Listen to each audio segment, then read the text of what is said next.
Hello viewers, welcome to Knock TV. The new modern English essay that I am going to explain is The Eclipse, written by Virginia Woolf. Virginia Woolf was an English writer and she was born in 1882 and died in 1941. The essay that I am going to explain is the eclipse. What is eclipse? Their definite article has been used before this eclipse. It mean ये खास बात कर रहा है eclipse की. eclipse का मतलब होता है ग्रहण, पर्दा भी कहते हैं इसको. आगे किसी चीज़ के आगे पर्दा आ जाना, ग्रहण लग जाना. अब there are two types of eclipse. दो तरह के ग्रहण होते हैं, मैंने दोनों मेंशन कर दिए हैं. एक होता है सोलर एक्लिप्स, एक होता है लूनर एक्लिप्स. सोलर कहते हैं सूरज ग्रहण को और लूनर कहते हैं चांद ग्रहण को. अब ये क्यों लगते हैं? आपको ये पता है कि सूरज के गिर्द ज़मीन भी घूमती है, ज़मीन के गिर्द चांद घूमता है. इन अदर वर्ड चांद जो है वो इनडायरेक्टली सूरज के गिर्द घूमता है. तो both the moon and the earth revolve around the sun. अब इनकी हरकत डिफरेंट है, इनकी टाइमिंग डिफरेंट है स्पीड की वजह से. लेकिन आपको ये पता है कि सूरज जो है ये एक सितारा है, स्टार है, खुद रोशन है, इसकी अपनी रोशनी है. ज़मीन और चांद की अपनी रोशनी नहीं है, ये सूरज की रोशनी से चमकते हैं. जब सूरज की रोशनी ज़मीन पर पड़ती है, अगर इसके रास्ते में कोई चीज़ आ जाए तो सूरज की रोशनी ज़मीन पर नहीं पहुंच पाती, ज़मीन पर अंधेरा हो जाता है और वो चांद आता है. चांद हरकत करता करता जब सूरज और ज़मीन के दरमियान में आ जाता है तो ज़मीन को, चूँकि हम लोग ज़मीन पे रहते हैं, ज़मीन पे अंधेरा हो जाता है, हमें सूरज नज़र नहीं आता. That is called solar eclipse. On the other hand, जब ज़मीन चांद और सूरज के दरमियान में आ जाती है तो ज़मीन तो नज़र आती है, ज़मीन पे तो रोशनी होती है, लेकिन चांद छुप जाता है, चांद पे रोशनी नहीं होती. That is called lunar eclipse. अच्छा, ये कैसे पता चलता है? देखें, ये science, this is the age of science, science का दौर है.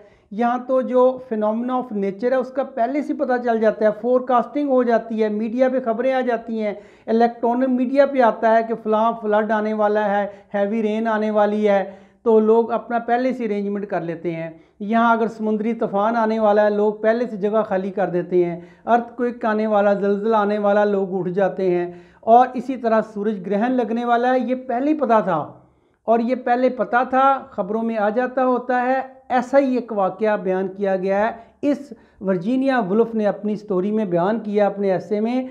ये बरतानिया का कंट्री है, ब्रिटिश कंट्री है, बरतानिया है. बरतानिया में जब एक्लिप्स लगना था, जब सोलर एक्लिप्स लगना था, जब सूरज ग्रहण लगना था, तो ख़बरों में पहले से आ गया था और लोगों को पता था कि जून की फलां पहले डान को, यानी कि मॉर्निंग को, जून की एक मॉर्निंग है, उसका टाइम नहीं बताया गया, टाइम से मुराद है उसका डे नहीं बताया गया.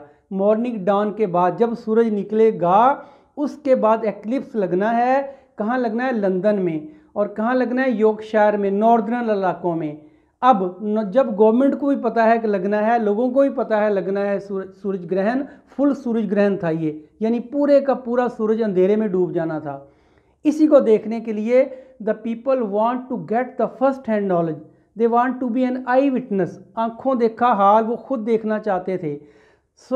जब उस सुबह को वो मंज़र देखने के लिए लोग रात भर सोए नहीं, लोग रात भर सफ़र करते रहे उस जगह पे पहुंचने के लिए. कंट्री साइड था वो, यॉर्कशायर का इलाका था, वहाँ कंट्री साइड था. यॉर्कशायर का ज़्यादा इलाका जो है वो रूरल पे डिपेंड करता है, रूरल देहाती इलाका है, और लोग वहाँ पहाड़ों की आबादियों में रहते हैं. उन्हीं पहाड़ों पर जाकर ये क्लियर मंज़र नज़र आना था इसका. जैसे देखें ना, हमने भी जब चांद देखना हो तो ऊंची जगह पे चढ़ जाते हैं, तो इसी तरह कोई वो है कि जहाँ से उन्होंने बताया था, गवर्नमेंट ने, उन्होंने इलेक्ट्रॉनिक मीडिया ने बताया था कि जहाँ से आपको फुल सोलर एक्लिप्स नज़र आएगा वो नॉर्दर्न की पहाड़ियाँ होंगी, नॉर्दर्न की हिल साइड होगी, कंट्री साइड होगी, वहाँ जाके आपने देखना है.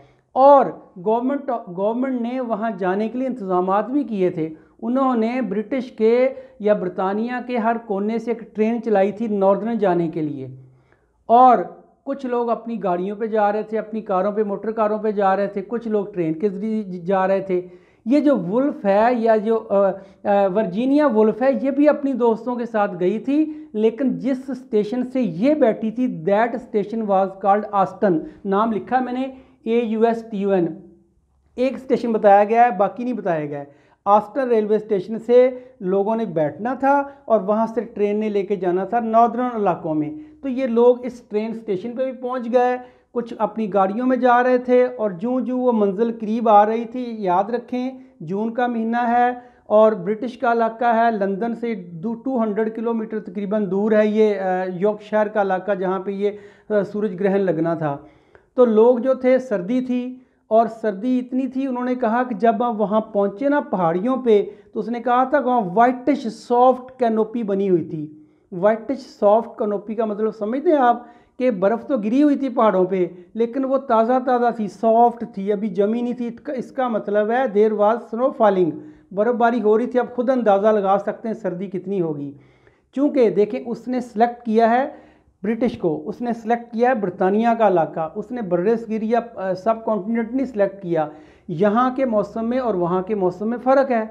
यहाँ अगर दिखाता यही सर्दी तो लोग तो सर्दी को एंजॉय करते हैं, लेकिन वहाँ चूँकि इलाका ही ठंडा है, वहाँ गर्मियों को पसंद करते हैं। सन बात को लोग पसंद करते हैं, सनशाइन को पसंद करते हैं, उनके लिए वो प्लेजेंट मौसम होता है सनशाइन। ऐसे ही हुआ। तो लोग आस्टन रेलवे स्टेशन से बैठे, कुछ दूसरे स्टेशन से बैठे, कुछ अपनी गाड़ियों में जा रहे हैं, और सारे के सारे यॉर्कशायर रोड पर पहुंच के आगे कंट्री इलाका शुरू हो जाता था, कंट्री साइड शुरू हो जाती थी। और लोग पहाड़ों के, कहते हैं ना कि in the foot of the hills, लोग उस पहाड़ी के दामन में पहुंच गए थे, और वो ऐसे लाइन में खड़े थे जैसे यूं हाथ खड़ के परेड में खड़े नहीं होते स्टूडेंट परेड में, ऐसे ही आपने एक देखा होगा स्टोनहंज ऐसे ही था, एक बरियल जगह बनाई थी उन्होंने, ये एक मोनूमेंट है असल में, उसकी यहाँ तशबीह दी है उसने, एज ए तशबीह यूज़ किया है कि जिस तरह वो खड़े हैं पहाड़, अगर उस मोनूमेंट को आप देखें नेट पे तो यूँ पहाड़ खड़े हैं जैसे यूँ जैसे हाथ फैला के ना, जैसे परेड में स्टूडेंट खड़े होते हैं, ऐसे ही कह रहा है वो खड़े हैं। लोग भी ऐसे खड़े थे लाइनों में देखने के लिए उसको, इस तरह लोग खड़े थे। देखिए कारों और रेल का तो पता नहीं चलता। आगे जब कंट्री इलाका था वहाँ उन्होंने पैदल चलना था, वॉक करनी थी। कह रहा है वो ऐसे लगता था जैसे कोई प्रोसेशन जा रहा है, जुलूस जा रहा है। वही गांव के लोग भी आ गए, शामिल हो गए, कुछ देख रहे थे, क्योंकि गांव के पास इतने सोर्सेज नहीं होते खबरें जानने के लिए। फिर भी जिसको पता चलता था क्यों आए हैं, उनको पता चलता था they want to see the solar eclipse, वो सोलर एक्लिप्स देखना चाहते हैं, वो भी साथ शामिल हो गए। और कुछ ने तो संडे क्लॉथ पहने हुए थे, इसका मतलब संडे था, जून की मॉर्निंग, संडे का दिन था, लेकिन ये रात को सफ़र शुरू किया इन्होंने वहाँ पहुँचने के लिए। They want to reach at the spot before the dawn, वो सूरज निकलने से पहले वहाँ पहुँचना चाहते थे, और वो पहुँच गए। वहाँ कुछ लोग जो इलाके के लोग थे, गांव के लोग थे, गांव का स्क्वायर जो था, गांव का चौधरी जो था, गांव का जो पीर था जिसे कहते हैं नवाब, वो भी शामिल हो गया अपने 4 होंड्स के साथ, कुत्तों के साथ। वो शिकार के लिए निकला हुआ था।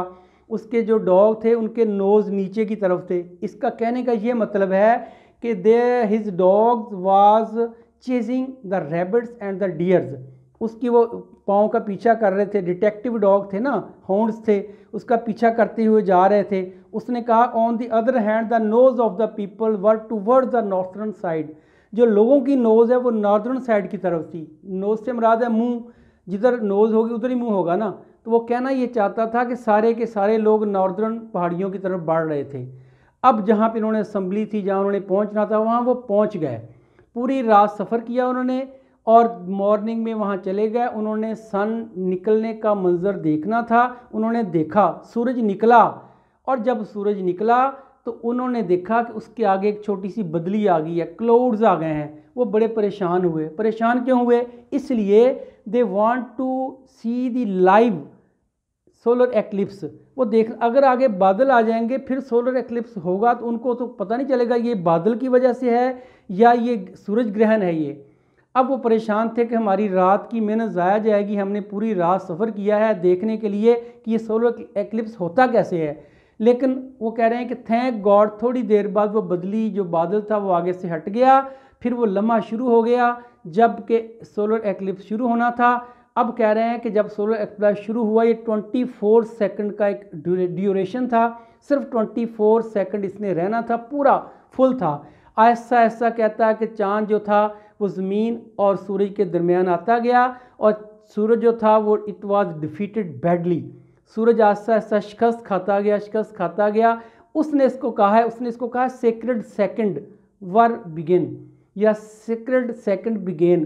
कह रहा है ये मुकद्दस 24 जो सेकंड थे शुरू हो गए ये, क्योंकि मुकद्दस इसलिए कहा है कि पूरी रात उन्होंने सफ़र किया देखने के लिए, तो ये मुकद्दस ही लगती थी इसको। मुकद्दस इसलिए कहने का है कि जिसके लिए हम आए, इम्पोर्टेंट कह लें आप इसको। लेकिन जब गुजर गया 24 घड़ियाँ हाथ में पकड़ ली, देख रहे थे। अब जब सूरज ग्रहण लग गया तो क्या हालत बताई गई। उसने कहा था देखें, दिन की रोशनी में आपको सारे रंग नज़र आते हैं। आपको गुलाब का रंग गुलाबी नज़र आएगा, ब्लैक नज़र आएगा, या जो अगर ग्रीन है तो ग्रीन नज़र आएगा पत्तों का रंग। अगर इस तरह सब्जियां हैं, पत्ते हैं, फल हैं, दुनिया के हर रंग, जो किसी ने कपड़े पहने वही नज़र आएंगे आपको। रेड है तो रेड नज़र आएगा, येलो तो येलो नज़र आएंगे, और ग्रीन है तो ग्रीन नज़र आएंगे। लेकिन उसने कहा है जो ही अंधेरा छा गया, डार्क हो गया, सारे कलर ख़त्म हो गए। क्योंकि आपको पता है कि अंधेरे में सारे कलर एक बन जाते हैं, कोई रेड नहीं रहता, कोई ग्रीन नहीं रहता, कोई पर्पल नहीं रहता, हर रंग एक हो जाता है। और इसके साथ साथ सर्दी, आपको याद रखें सर्दी सी, हर एक ने अपर पहने हुए थे, छुपे हुए थे। लेकिन इस सर्दी से के बावजूद उन्होंने इस लम्हों को एंजॉय किया। फिर जब ये 24 सेकंड गुजर गए, फिर उसने इसको कहा है फैटल सेकंड पास्ड। फिर उसने फैटल कह दिया है, इसी को सेक्रेड कह रहा था, इसी को फैटल कह रहा है ये जो मोहलक थे गुजर गए। मतलब ये है, यहाँ देखें ये सिंबलिज्म में मैंने लिखा है, I will explain at the end of the lecture what is the symbolism in this story, is in this essay. Symbolism क्या है देखें, एक एक्लिप्स है, एक्लिप्स को देखने के लिए इतने लोग गए हैं। भाई आप खुद देखें, सूरज जो गुरूब हुआ है, सूरज का अंधेरा देखने गए हैं ना। सूरज तो हर रात गुम होता है, सुबह फिर निकलता है। सूरज तो देखें, जब ऐसे इलाके भी हैं जहाँ 6-6 महीने सूरज नज़र नहीं आता, इसका मतलब वहाँ एक्लिप्स होता है? ऐसी बात नहीं है। इसके पीछे एक रीज़न है, उसने एक्लिप्स ही क्यों लिया है और इसको इतना हाईलाइट क्यों किया है। अब जब उसने कहा सूरज की, जब वो एक्लिप्स ख़त्म हो गया, 24 आवर ख़त्म हो गए, तो दुनिया के रंग दोबारा नज़र आ गए।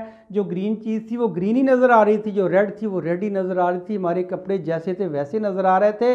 अब कह रहा है, इसीलिए कह रहा है हमने इसको एंजॉय किया है। और ये 24 सेकंड का इतना सा ये एक ऐसे था।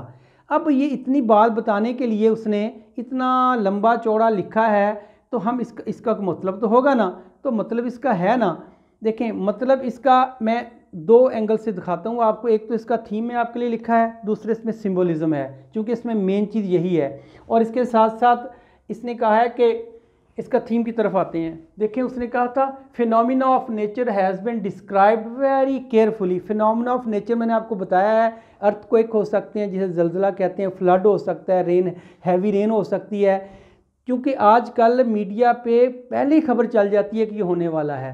तो यहाँ भी एक फिनोमिना ऑफ नेचर था, एक्लिप्स था। उसको देखने के लिए occur off and on in the world different shapes में कहता है ये अकर होते हैं। अल्लाह ताला की तरफ से जो फिनोमिना है ये दुनिया में रूनुमा होते हैं अक्सर। और ये क्या क्या है मैंने आपको लिख दिए हैं, उसमें अर्थक्वेक है, रेन है, फ्लड है, स्टॉर्म, एक्लिप्स है। फिर दूसरी बात उसने की है कि all the life on the earth and its colour are want of the sun. ज़मीन में जितने रंग हैं और ज़मीन के ऊपर जितनी लाइफ है, ज़िंदगी है, खा वो जानदार है, खा वो जानदारों में खा वो इंसान है, खा वो जानवर हैं, खा परिंदे हैं, खा पानी के अंदर मखलूक है, पानी के बाहर है, पौधे हैं, कोई भी चीज़ है, जितनी भी लाइफ है दुनिया में, ज़मीन पे जितनी भी लाइफ है, वो सारी की सारी कहता है कि वांट ऑफ द सन, सूरज की मोहताज है, सूरज के रहमो करम पर है। आज सूरज अगर छिप जाए, सूरज बंद हो जाए, निकलना ख़त्म हो जाए, तो दुनिया का वजूद ही ख़त्म हो जाएगा। फिर उसने कहा एक और बात है, enthusiasm of the people has been described badly. लोगों का जोश दिखाया गया है, लोग कितने पुरजोश होकर आ रहे थे, क्यों लोगों को इतना जोश था।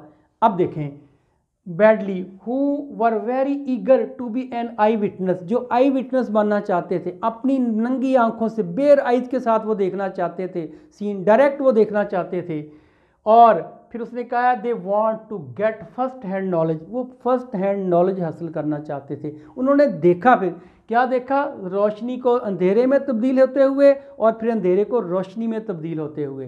ये लम्हा देखने के लिए वो बैठे थे, क्योंकि पूरी रात कोई नहीं जागता अंधेरा देखने के लिए, और ये लम्हा दिखाया। मैंने कहा ना ये सिंबलिज्म है, और सिंबलिज्म ये है इसमें, देखें आपको पता है सूरज जो है ये ज़िंदगी की अलामत है, अंधेरा जो है ये इवलनेस को शो करता है, बुराई को शो करता है, बदी को शो करता है, मौत को शो करता है। जब सूरज निकलता है इसका मतलब कि ज़िंदगी की रवानगी शुरू हो गई है, ज़िंदगी की गहमा गहमी शुरू हो गई है।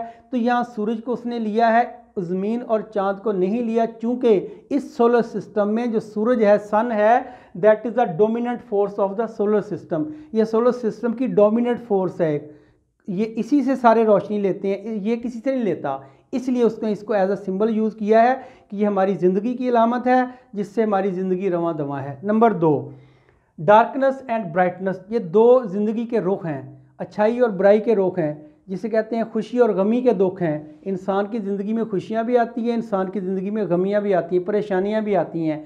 तो अगर वो कहता है परेशानियाँ आर्जी होती हैं, डिफीट हो जाती हैं, हक और सच आर्जी भी हो लेकिन हक और सच सामने आ जाता है, अगरचे आर्जी तौर पे उसको दबा दिया जाएगा लेकिन फिर भी वो सामने आ जाएगा।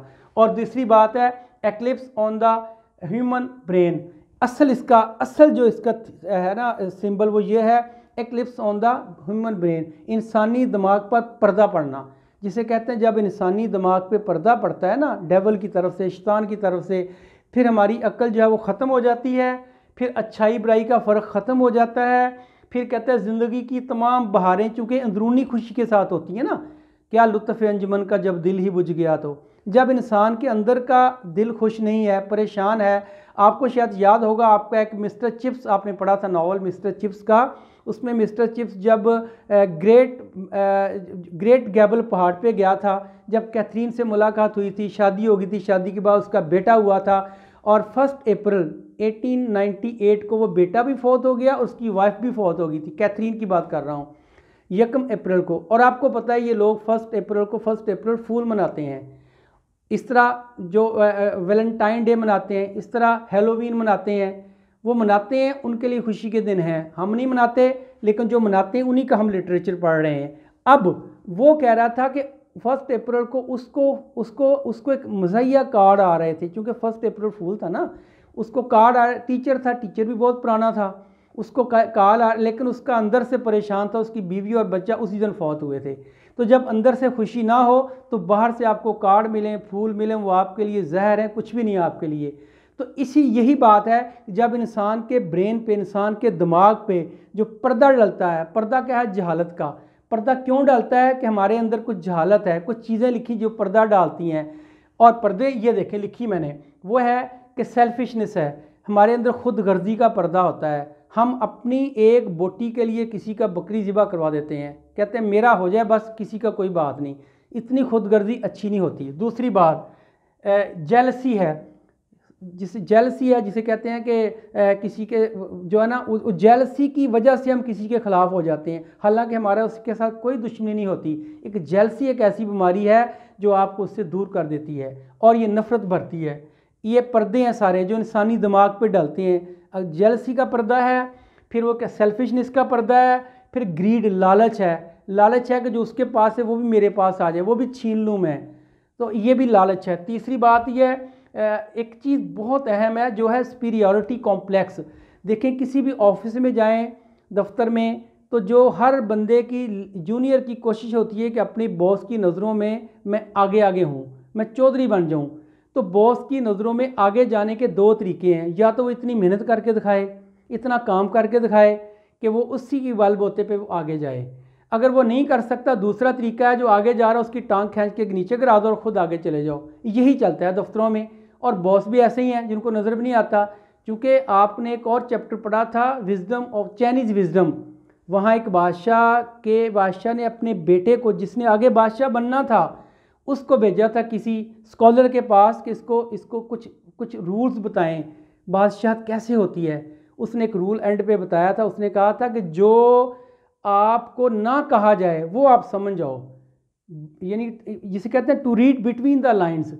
जो अनकही है, जो अनकही वो आपको पता चल जाए कि ये क्या बात है। कह के तो जो कान भरने वाले तो बहुत हैं, काम करने वाले थोड़े होते हैं, कान भरने वाले ज़्यादा होते हैं। वो कह रहा था कि तुम अंदर से अपनी बात कैच कर सको कि अंदर की बात क्या है। Then you will be a successful king, बादशाह बन जाओगे आप। उसने उसके जंगल में भेजा था, वो पूरी कहानी अलग से है। कहना ये चाहता हूँ कि ये सारी चीज़ें हमारे दिमाग पे पर्दा डालती हैं, दैट इज़ कॉल्ड एक्लिप्स। यही बात है कि उसने एक्लिप्स लिया है, सोलर नहीं साथ लिखा। चूँकि हमारे जब दिमागों पे पर्दा पड़ता है तो वो अंधेरे में डूब जाते हैं, अच्छाई बुराई का फ़र्क ख़त्म हो जाता है, और जब अंधेरों में डूबेंगे तो उसका रिज़ल्ट भी नेगेटिव ही निकलेगा। और यही है कि हम जो है, उसने आखिर पे कहा कि ये होता क्यों है, इसलिए होता है कि हमने सब्र और शुक्र का दामन छोड़ दिया है। कुरान पाक तो क्लियर कट कहता है कि अगर आप शुक्र करोगे तो मैं तुम्हें और दूंगा। फिर अल्लाह ताला फरमाते हैं इन्नल्लाह माअस साबिरीन, सब्र करने वालों के साथ खुदा है। सब्र और शुक्र का दामन जब भी छोड़ेंगे उसका रिजल्ट यही निकलेगा, जेलसी निकलेगी, नफ़रत निकलेगी, और आपकी दिमाग को मकूफ़ कर देगी। फिर आप अच्छाई बुराई भूल जाएंगे, अपने दोस्त यारी का फ़र्क भूल जाएंगे, रिश्तेदारों को भूल जाएंगे, अपनी ज़ात के लिए आप लड़ेंगे और मरेंगे। So we are thank you very much for watching my video till last.